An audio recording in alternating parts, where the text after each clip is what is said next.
Charles Darwin, 1809 a 1882. No quiero cambiar al mundo, simplemente quiero saber la verdad, expresó Darwin, pero antes de hacerlo hizo temblar la doctrina ancestral, por lo que sería señalado como un mal hombre, endemoniado, hasta que finalmente fue encubrado como un genio. Charles, hijo de un famoso médico de Inglaterra rural, creció junto con sus 5 hermanos en un ambiente de confort. Después de haber abandonado sus estudios de medicina, obtuvo la licenciatura en teología por la Universidad de Cambridge.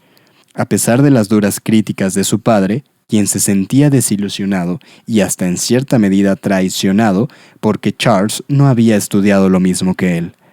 «Pierdes tu tiempo al jugar a la cacería entre los perros», le reprendía a su padre, y es que Darwin se pasaba el día entero en el campo con sus profesores, con el único objetivo de recolectar muestras biológicas y geológicas. En esos tiempos no había ninguna investigación de la naturaleza, porque el estudio de la ciencia se consideraba antirreligioso. Pero de todas maneras, en Inglaterra, todos sabían sobre el interés de Darwin en las ciencias naturales, por lo que, siendo un joven de 22 años, obtuvo la honorable oferta de trabajo para el Ministerio de Marina británico.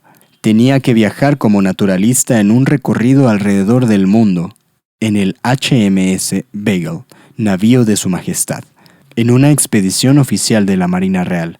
Su trabajo consistiría en reconocer el terreno, trazar mapas de la costa de Sudamérica hasta la Tierra del Fuego, para lo cual recorrería las islas de los mares del sur y regresaría vía al archipiélago indio. Claro, ellos veían en Darwin a un hombre analítico, de amplio criterio, quien estaba ávido de conocimiento. Su tarea era observar, estudiar, recolectar, describir y catalogar la vida de cualquier ser viviente. También tenía que investigar la geología de la Tierra y analizar cómo las montañas y los océanos están sujetos a diversos cambios a causa de las fuerzas naturales. La expedición, que fue planeada originalmente para que durase un periodo de 2 años, en aquel ostentoso barco de 3 enormes mástiles, se extendió a fin de cuentas a más de 5 años. Un maravilloso viaje que llevó a Darwin alrededor de las costas del Atlántico y del Pacífico de Sudamérica hasta las remotas Islas Galápagos, en donde hizo sus observaciones más importantes. El emocionante viaje continuó a Nueva Zelanda y Australia, cruzando varias islas en el Océano Índico alrededor de Cabo de Buena Esperanza, en el extremo meridional de Sudáfrica. En todas las bahías y los puertos en donde el capitán Fitzroy del Beagle hizo extensos estudios cartográficos. Darwin aprovechó la oportunidad para explorar el interior. Al penetrar en el bosque brasileño de Río de Janeiro, se quedó sorprendido por las orquídeas multicolores que crecían tan gruesas como hierbas, así como las plantas parásitas, las llamativas mariposas, los muy extraños árboles y frutas, por los cientos de flores exóticas y por muchos otros seres vivientes nunca antes vistos. A pesar de que estaba muy mareado mientras el Beagle navegaba entre las tormentas que golpeaban al Cabo de Hornos en Patagonia y Tierras del Fuego, ahí Charles hizo algunos de sus más fructíferos descubrimientos en geología y paleontología. Aún hoy, en Tierra del Fuego, los mapas muestran la Bahía Darwin, y la montaña más alta del lugar se llama Monte Darwin en su honor. Los huesos fosilizados de un mastodonte y la cabeza gigante de un tipo de dinosaurio, así como las muestras botánicas, zoológicas y geológicas, le sirvieron como base para que a su regreso hiciera una extensa publicación. Cuando el Beagle se encontraba en Valparaíso, Chile, Darwin, quien se encontraba en la ciudad, sobrevivió milagrosamente a un temblor devastador. Tomó esta oportunidad para hacer una excursión a los Andes, cubiertos totalmente de nieve. En una de las cumbres más altas encontró fósiles marinos y conchas que lo convencieron de que esos altísimos picos habían emergido eones del fondo del mar.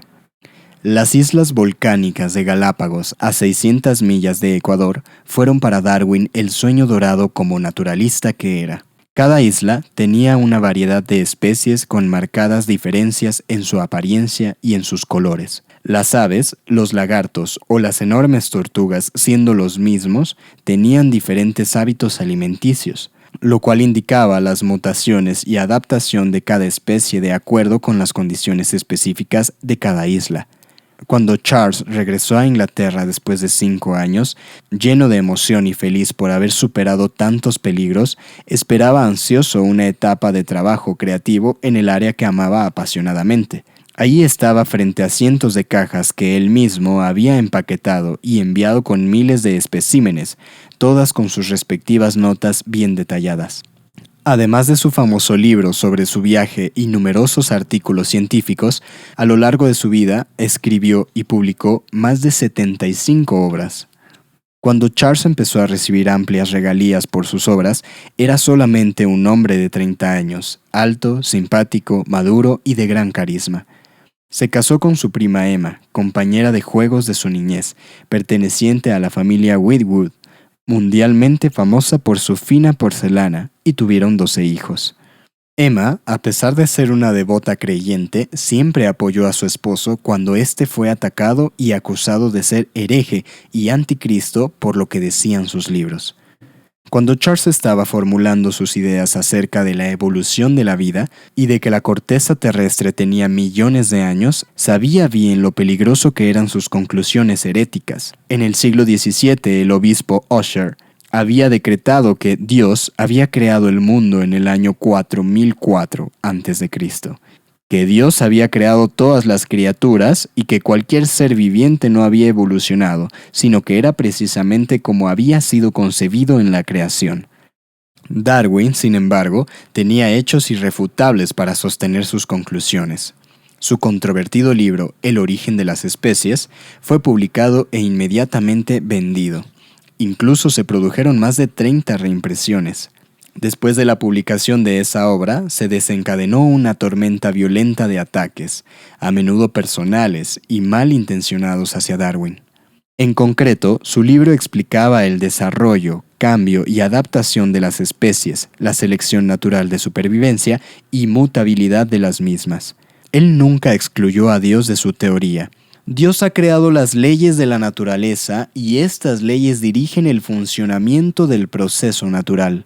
Como Charles sabía que su teoría le acarrearía fuertes dolores de cabeza causados por la furia de la Sociedad Geológica Real, de la Iglesia de Inglaterra, del gobierno y de todas las universidades, compró una cómoda casa en la campiña inglesa. Su nuevo hogar era como una verdadera fortaleza a salvo de los ataques, mientras, muy en calma, él trabajaba en su siguiente escrito, aún más controversial, La descendencia del hombre. En pocos años, El origen de las especies fue traducido y publicado en 6 diferentes idiomas, con gran éxito y jugosas regalías. Los científicos del mundo simplemente no pudieron refutar la teoría de Darwin con sus pruebas contundentes. Mientras que los ataques irracionales del clero continuaban, la obra se convirtió en la magnífica enciclopedia de la doctrina biológica.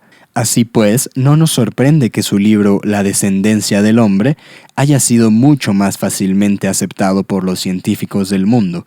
Ahí explica que el hombre descendió de los grandes simios y no ha sido creado en su totalidad y semejanza de Dios, pero sí ha evolucionado como cualquier otra criatura viviente. La selección sexual ha sido el principal agente para formar las razas del hombre. La mayoría de los científicos otorgaron a Darwin su más alto reconocimiento, especialmente por su valor. Incluso hoy en día las criaturas de Darwin son cómicas más que malintencionadas. Ahora se le ve como el patriarca del mundo. Charles Darwin fue elegido miembro honorario de su país y en el de muchas sociedades científicas de gran prestigio en el mundo. Cambridge y Oxford le otorgaron títulos de doctor honoris causa y Alemania lo distinguió con el orden pour le mérite. En suma, contó 75 títulos honorarios, medallas y membresías. Darwin continuó por muchos años publicando más resultados de sus investigaciones, documentado en sus nuevos estudios en la naturaleza, y vivió con su familia una vida alegre y placentera hasta la edad de 73 años, cuando murió por un paro cardíaco. Su familia había planeado enterrarlo en el cementerio local, pero The House of Commons, el Congreso, decretó que Darwin sería enterrado en la capilla de Westminster. a unos pasos de la tumba del famosísimo científico Isaac Newton. Va más allá de mi imaginación el pensar en las discusiones que estos dos grandes hombres de ciencia han de tener mientras están en su lugar de reposo.